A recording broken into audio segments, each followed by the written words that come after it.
Nico O'Reilly, cup final. You've seen your heroes have these moments, your Gundogan's, Rodri's, Aguero's. What's it like to have your own? Yeah, unbelievable feeling. I mean, to win a final, obviously to beat this team, we know how good they are. And yeah, now we need to build on it. It'll give us good momentum. And yeah, buzzing with today. Yeah, and from a family of City fans, came through the City Academy. That make it all the more extraordinary. I mean, you must be stood here now thinking, has this really happened to me? Yeah, a bit of disbelief, seeing all the fans cheering like that when I scored them goals. Yeah, really a good feeling, and yeah, a great weekend, a great birthday weekend. Yeah, like I said, you are from a family of City fans. Who's here today? Who's enjoying it with you? That's been on the journey? My whole family came down today.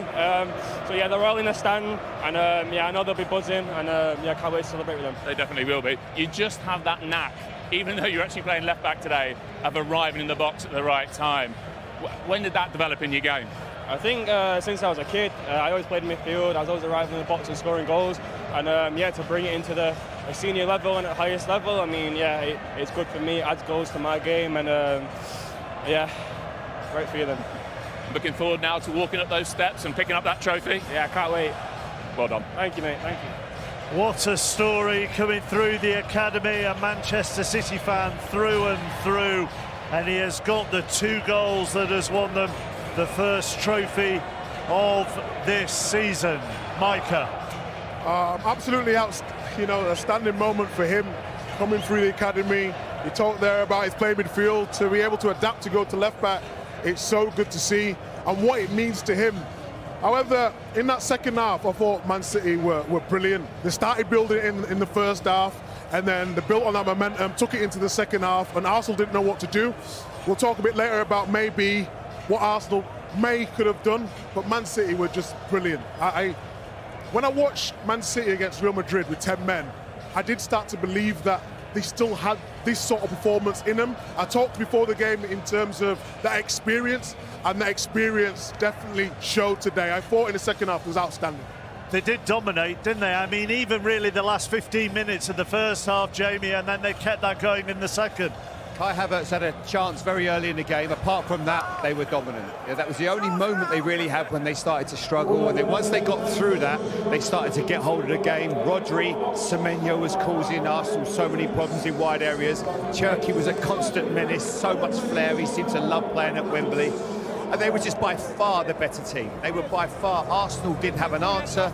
They missed Odegaard, no Eze. They had no real cohesion, no pace up front. I was amazed really at Martinelli didn't come onto the pitch earlier on. But Man City were by far the better team. You are obviously seeing the celebrations of Manchester City here, just maybe 15 yards, 20 yards to our right. There are a very understandably disappointed group of Arsenal players. Yeah. And Ian, they were dominated, weren't they? I keep coming back to that word, but it's not just the defeat, it's the manner of the defeat. Yeah, well, at the start, I was mentioning that I just wanted to put the kind of performance in where they are beaten and they're playing well, trying to do what they do. For City put in the 4-2-4, they pressed us high, we knocked it long, we couldn't hold it, we didn't have any midfielders to... I think Zubamendi's numbers would be interesting to see. I don't think he held on to the ball.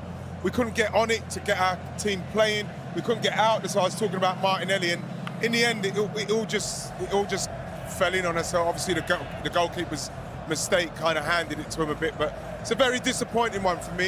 You know, I think we've got to front up with that one and say, OK, we'll go again. But that was a really poor performance in the end for me. A lot for us to unpick before we go off air as the Arsenal players go to get their runners-up medals. Let's hear from another celebrating Manchester City player. James Trafford a few moments ago spoke to Patrick. Well, James, Nico can't score his goals if you don't make those saves. So how big a day, how special a day for you as well? Actually, big saves in the moment because it was quite early on, and I can't really remember them because it was quite quick. And yeah, I'm just here to play my part in it. So yeah, and then Nick scored 2, brilliant from him. Is there any better feeling than this? See a City fans, all your teammates there, you've done it, you've won it, and it probably hasn't been the easiest season for you, so to have this moment must be extra special. Yeah, this moment means a lot to me to obviously win.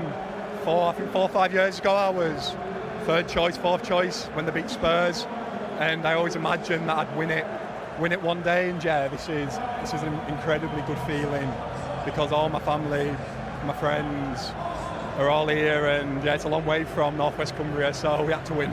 Go on, how many here then? Who's here? Bo, Dan. Oh, you're gonna know? We don't know. Oh, you said how many? All in about probably 25 all in, and my younger coaches that had us coming up through the academy here. So yeah, it's an amazing feeling. Shows right that how many people have been on the journey. When a guy makes it, achieves what you've achieved, it's never just one person. No, and the people that are here have been with me throughout it. So yeah, it's incredible, and my mum and dad at home are looking after my nephew. So yeah, it's amazing. Mean a lot that the manager picked you today and backed you for this cup run.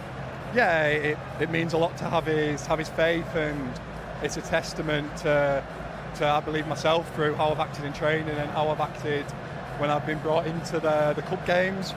And yeah, like I said last time, every time I play, I just give it my best shot and try and win. Have you had to show a lot of resilience this season? I guess a lesser keeper, a lesser character. You know, things change at the start of the season. Another keeper comes in. You could have gone into your shell. You haven't. Yeah, I'll make no illusions. It hasn't been easy at all. It's been really, really tough at times, but I've got an incredible set of people around me, and the lads are brilliant, the coaches are brilliant. So yeah, it more shows how good the people are around me than because they've kept me going and give me little goals, and yeah, it's down to them. Well done, brilliant. Go and enjoy it. Cheers, Myron. Stadium, here comes a sweet reunion. 5 years since last Manchester City embraced the Carabao Cup, then for the 4th year in a row. One season without a trophy was one season too long. This prize was once the winners of the 2026 Carabao Cup. Winners again in 2026, Manchester City.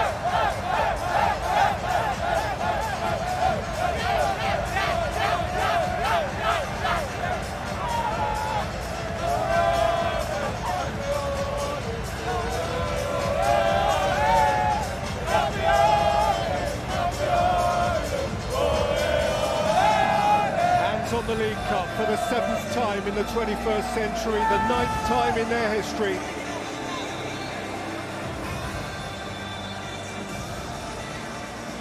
Whether or not this becomes significant in the Premier League race, well, time will tell, but this is a moment in its own right. It is of its own accord, indicative of City's intention to trade in trophies again. For them, a quarter-final to come, a 9-point gap to close in the Premier League. But this is done, this is real, this is fact, this is theirs. City are back on the honours board. Yeah, he's a master, Pep Guardiola. He knows how to win. And there's a lot of young players that have contributed enormously today. Trafford, Nico O'Reilly, Kusanov, establishing themselves in a new Manchester City team. And you can't keep them down, and you can't keep Pep Guardiola down. And those Arsenal players, the masters up top, the pupils are down below, watching on, hoping that in a few weeks' time that they can return the favour.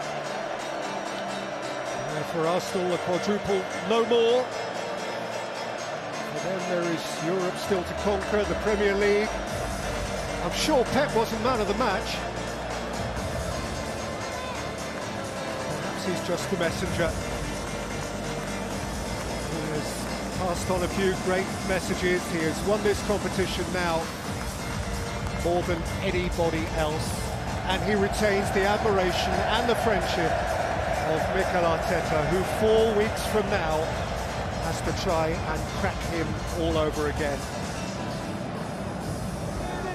Lovely personal moment for Bernardo Silva. Last time in 2021, Fernandinho was their captain. In the years before, their modern greats, David Silva, Vincent Kompany, they've led City dancing back down those stairs. Way back, Mike Doyle, Tony Book. Now here he is off his 449th game for City, the most decorated of the current cohort. Enjoying the privilege, which is an extraordinary career, surely merited. This for Bernardo Silva himself, a 15th major city honour.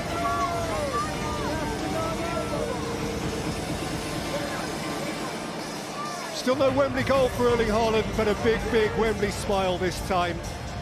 Nico O'Reilly stole the headlines, and Manchester City, as has been their habit for a decade and so much more, have stolen the prize, better than stolen it.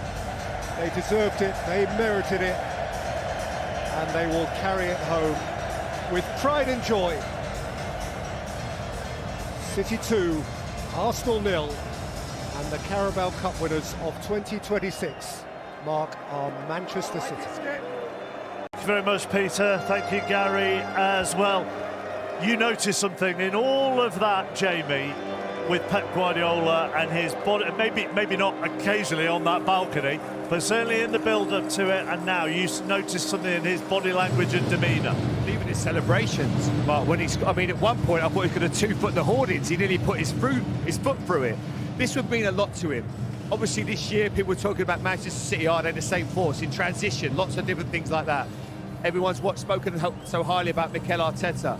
He's shown today he's still the governor. You know, there was much the better team. Tactically, they were classier. They knew what they had to do. He got his team in the right frame of mind. And this would have meant so much to him. It would have meant so much. Even though he's good friends with Mikel, you always want to win. Doesn't matter. You know, that really showed me today with his celebrations. I think what, for me, was when he's been playing Semenyo up front with Haaland, they've sort of been in each other's spaces. I think it was a masterstroke to play Semenyo on the right and Doku on the left, and let Cherki do what he does best and just roam. Haaland, before the game, you could see he was so pumped. He come out over afterwards as well and said, you see, I told you I was going to do it. But in terms of the tactical battle, Pep got it right today. Look, you can look at this, can't you, Ian, in terms of the bigger picture, and I am sure we will in terms of the title race over the course of the next hour or so.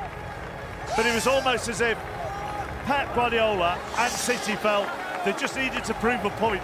Yes. They just needed to prove a point to the apprentice or to the team that could take the title.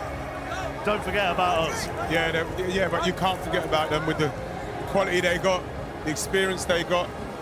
And in the end, you know what I mean, they just, I thought they picked it on the fact that we started pretty well. We should have, the chance that Kai Havertz had, it proves you have to try and take them chances, because once City got moving in it, comfortable, it really did look like we didn't have too many options of what we were doing, especially when we started. We couldn't get out of our half. They pressed us high, we knocked it long, we couldn't keep it.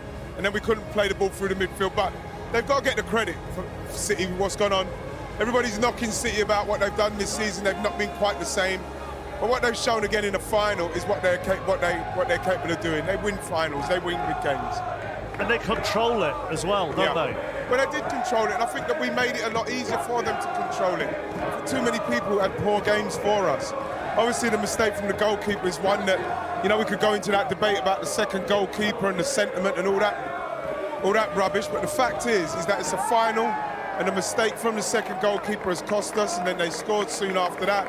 And then, you know, we kind of lose our way in the game before we could get the substitutes on. I think as well, Manchester City. Before the game, I questioned with Kusanov playing at centre-back with Ake, who's not had a lot of football for a while. I thought maybe that's an area where Arsenal could exploit them.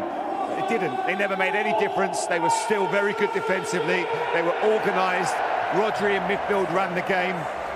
And I just think Cherki has given Manchester City, not just Manchester City, I think football, there is so much to it that I love about how he plays. We see so many players now, they keep it simple, they play in the pockets. That freedom, that fabric, he's the sort of player that I want to watch when I watch football. Doing the skills, that might get a little bit of stick when he's keeping the ball up. No, I don't care. Why not? I love it. I don't care what people say. We see goalkeepers doing drag backs and putting their foot on the ball.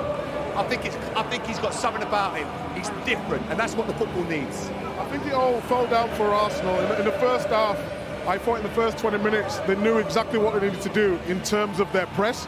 In that second half, they did what Arsenal have been doing in recent weeks and going really low. Then you allowed Man City to get on the ball, be confident, and then they just couldn't get out. Wright was screaming up there, saying, where's Martinelli? Get him on. They needed an out. Gyökeres did good running power in that first half, but in that second half, they just couldn't get out. I think, but going back to your point though, Ian, I could not agree more. Now, I know people say there's sentiment and he's played in the earlier rounds. Kepa is not as good as Raya. That's why he is number 2. So why, in a major cup final, when you're trying to get across the line, you've not won a trophy in so long, that you decide to play him? You have to take responsibility for that. That is a monumental error. You know, I'm not saying he's not a bad goalkeeper. He isn't as good as Kepa, and it has come back and backfired big time. Now you could turn around and say, well, Trafford's not your number 1 either. Well, that's a very valid point to come back at you on. We didn't even get tested, so we got one He really made the good double save in the first. Three really good saves. After that, he hardly had to touch the ball. It was easy for him. Yeah, but I just don't think it was it's the right. That's not me being wise after the event. I said it before the game. No, I think you're right. When you asked me the question about goalkeepers at the start, Trafford was brought in as a number 1. He was ready. It's just that Donnarumma became on the market. Raya, and the difference between Raya and Kepa, he's so big. So in a big game, you're thinking, you've got to go with Raya. Look, we can talk about it after, like Jamie says, but ultimately we're talking about it because it cost Arsenal the game. And that is the moment we talk about in football all the time. If he had a worldie, wouldn't we talking about it now? Yeah. We were giving him praise. Unfortunately, that is the case. Well, the gamble didn't work. It didn't pay off. Like Trafford, obviously, he's done well because that save was a great save at the start. I think it was the fashion of the mistake. What makes you that's a mistake from a number 2. It was something you wouldn't see a number 1 goalkeeper make, and it's unfortunate because it's a turning point. I think if we don't concede that goal, we get the subs on, we might get into the game a bit. So whilst we may have in the build-up talked about, 50 major trophies under Guardiola and so on and so forth, for a lot of these players, this is a new experience, actually. Yeah, exactly that. And it's the fact of when Pep goes in January, he knows he needs some quality. He brought in Semenyo, he brought in Gueye, who couldn't feature tonight, and they look like he steadied the ship a bit, and then a couple of results have not gone their way. Everyone's saying that he did a whole new rebuild. It's not about a whole new rebuild for me. It's more just tweaking certain situations. Man City, when they can control the game, they're perfect. Where they've struggled at times is when in midfield they need that little bit more energy. Jamie's perfectly right when he talks about Shirky. Off the ball, Shirky won't give you what some of the other players can give you, but on the ball, it gives you just that impetus to go forward with that quality. And these players are still young. They've only got time now, and this team will only get better. They've fallen short of their standards, of what we all expect of Man City. That's because Arsenal have been so good, and they've found ways to win games. The difference is now is what Man City can do going forward. Arsenal today had nobody really to get their foot on the ball and make them play. Havertz is not that player. He's not the sort of player like an Odegaard or an Eze in midfield. Saka's off the ball at the moment. You're not going to see him running beyond anyone. Trossard wants to come into pockets. I think Kusanov did a great job defensively against Arsenal. Zubimendi, we know our quality he's got. Even he couldn't get going today, James. It's a lot to ask for him, isn't it? Yeah. Oh, it's this guy I love.